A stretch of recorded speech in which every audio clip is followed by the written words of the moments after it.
So, the enhanced games. It wasn't such a big success after all, was it? You know, I call it the idiot games. But most people call it the doping games, I think. At least here in Norway. And if you don't know, it was just they just finished their, I don't know what to call it, their games. I wouldn't call it sport. It's not sport. It's but you know, doping allowed, and the idea was that let's see how many world records that will be broken by these quote-unquote athletes. They're not athletes, you know. It's a circus. One world record was broken by these people cheating.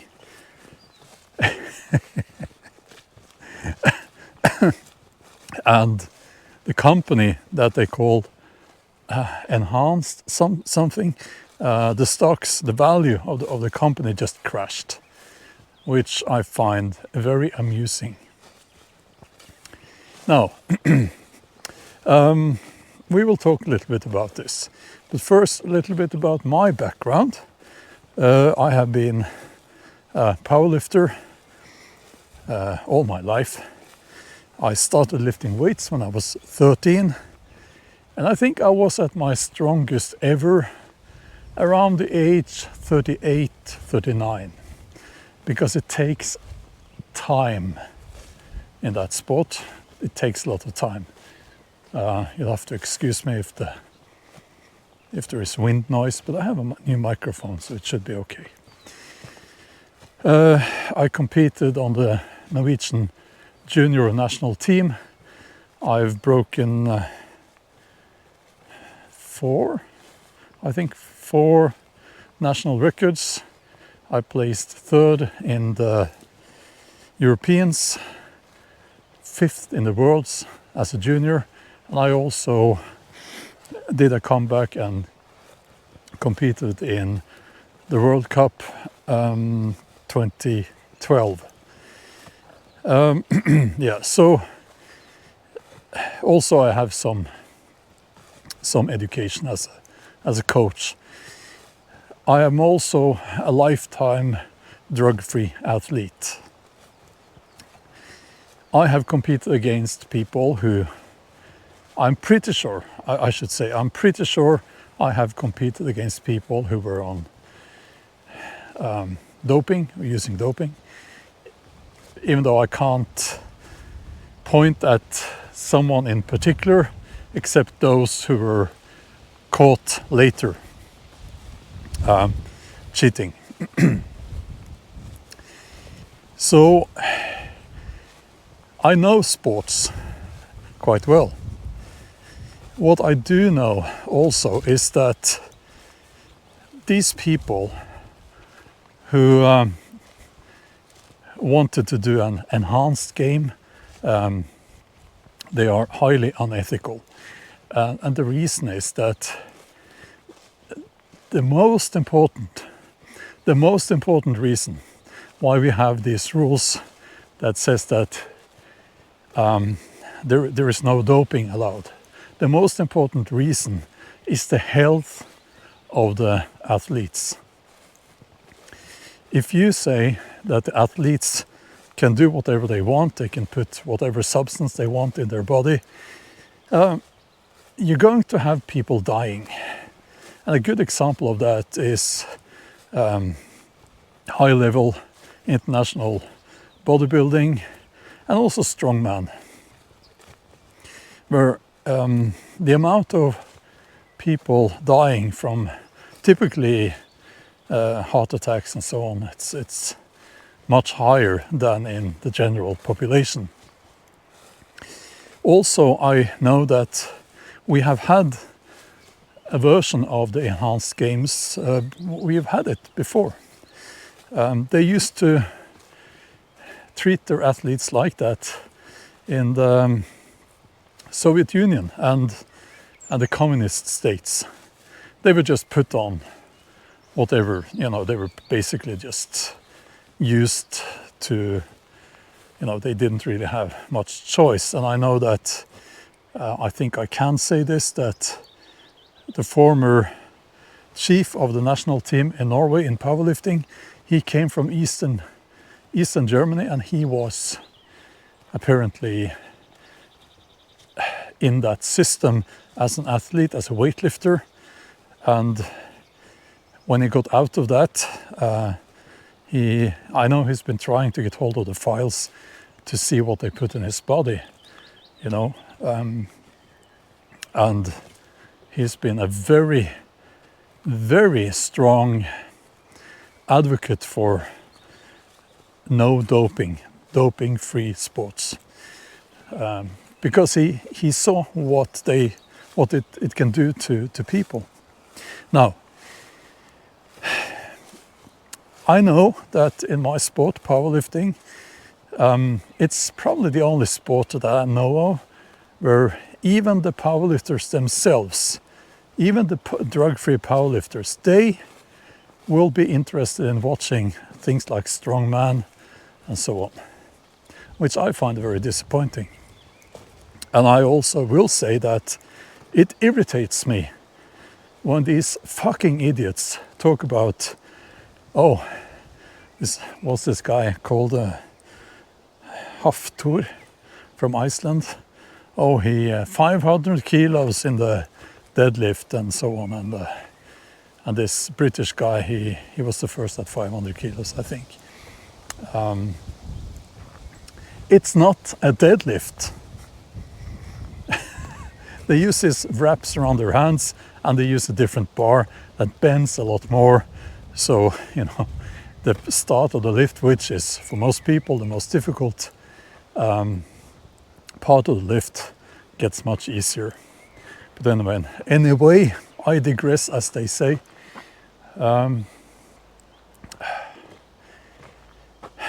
know what, I'll just turn around here. It's not a deadlift. But what I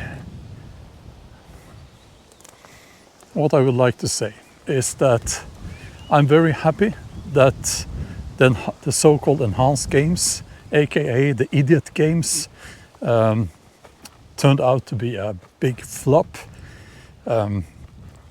because they shouldn't do that. It's really not good that they do that, because if they keep doing that, then what's the next thing that they will be doing, these so-called athletes? So testosterone, of course, growth hormone, and then and of course other, like blood doping and so on. And what's next? When I was a junior lifter, I heard rumors that in those communist states, they operated on the weightlifters. They moved the tendons. Sorry, something in my teeth there. They moved the tendons in their bodies so that it would give them a better leverage on the lifts. So I imagine that will also be done. What about, putting biomechanical stuff into their bodies? Why not? We can't even imagine what they will be doing in the future if they keep doing this so-called enhanced games. And you will end up with so-called athletes that will be completely broken, and it will be only a matter of money, who has the most financial backing. The guy or girl with the most financial backing will win. It's that simple. So it will no longer be about talent and even more importantly, grit, the ability to keep training year after year, sometimes decade after decade. It will not be about that. So this is why we should not support these so-called enhanced games, and we shouldn't watch it. I will not be watching. I guess I'll use a screenshot of this fucking idiot from Iceland missing his, was it 515 kilos in the so-called deadlift. I'm saying so-called a lot here because these people are liars and they use words that are not correct. And by the way, 500 or 515 kilos after he said he had been using doping since he was 19, it's not impressive. It's not impressive. You have people not on doping, doping-free lifters doing 400 kilos. I think even more actually. So, and that's a lot more impressive than someone on doping with hand wraps and a soft bar doing 500 kilos. And I know what the gym bros out there will say. Oh, the only difference is that these people are not lying. These people are not lying. And you know what? Because everyone's using doping. That's actually, some part of that is true. Because if you look at the sports with a lot of money, like the 100-meter sprint, I think like 9 out of 10 of the last world record holders have been exposed as using doping, I think. You'll have to check me on that. So, yes, I get that, but it is not correct that they all do it. And I can tell you that it is absolutely possible with a good diet, with intelligent training and perseverance, you can get to a very high level. You can get to a level where you beat the people using doping. I have done it myself. The bench press in my sport is often used as a marker of how strong you are. I think that's a little bit incorrect, but for me, I got to, without a bench press shirt that gives you quite a lot of extra kilos, but without that, in competition, I've benched 185, in training 190, and 200 kilos with, cheating in the sense lifting up my hips, which is what a lot of people do when they max out in the bench press. But never do that because it's not a proper bench press. But and those are kilos, by the way.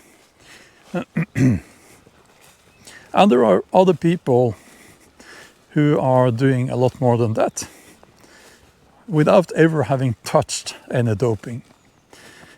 So, yeah.